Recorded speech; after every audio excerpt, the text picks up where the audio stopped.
ہمارا ایک سوال یہ ہے، جو فرضی نماز ہے اس میں اقامت کرنا چاہیے اکیلے میں یا جماعت کا علاوہ؟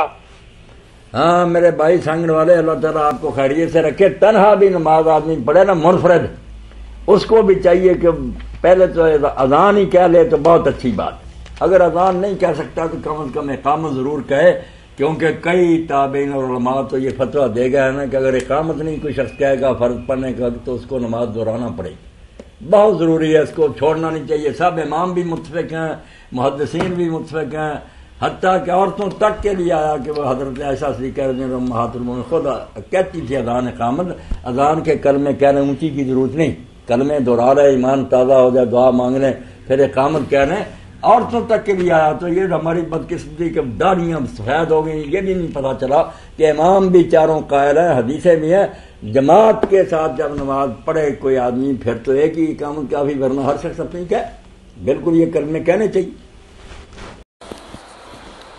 اگر ایک مسلمان جماعت سے رہ جائے اور گھر میں اکیلا فرض نماز پڑھے تو اسے تکبیر کہنی چاہیے یا نہیں؟ بہت عمدہ سوال ہے۔ یہ صرف جو جماعت سے رہ جائے اس کا نہیں ہے، میری بہنیں بھی سن رہی ہیں، آپ بھی سن لیں، اس مسئلے سے علم والے لوگ بھی غافل ہیں، حالانکہ یہ سارے مسئلے کو نماز کسی شخص کو بے شک وہ جماعت سے پڑھے یا اکیلا پڑھے، فرض نماز بغیر تکبیر کہے نہیں پڑھنی چاہیے۔ کوئی بغیر تکبیر کہے نماز نہ پڑھے۔ ایسے تابعین بھی ہیں جو فتویٰ دیتے تھے اگر آپ لوگوں نے اقامت نہیں کی اور نماز پڑھ لی، نماز ہی نہیں ہوئی، دوبارہ پڑھیں۔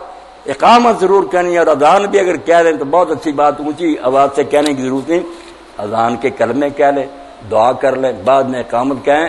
اللہ کے رسول علیہ السلام نے فرمایا اللہ اس بکریاں چرانے والے پر خوش ہوتا ہے اور فرشتوں میں فخر کرتا ہے جو دور نکل گیا مدینہ شریف سے پہاڑوں میں، اور نماز کا وقت آیا تو اس نے نا پہاڑی پر اکیلے نے اذان کی، پھر اقامت کہہ کے نماز پڑھی، اللہ فرشتوں کی اتنی لمبی قطاریں اس کے پیچھے کھڑی کر دیتا ہے جو گنی نہیں جاتی، اور اگر وہ صرف اقامت کہے تو 2 فرشتوں کو پیچھے کھڑا کر دے۔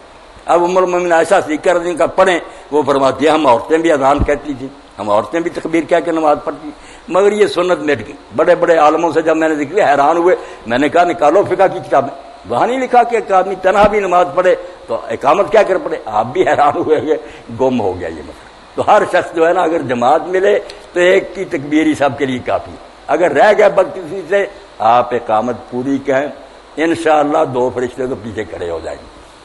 جی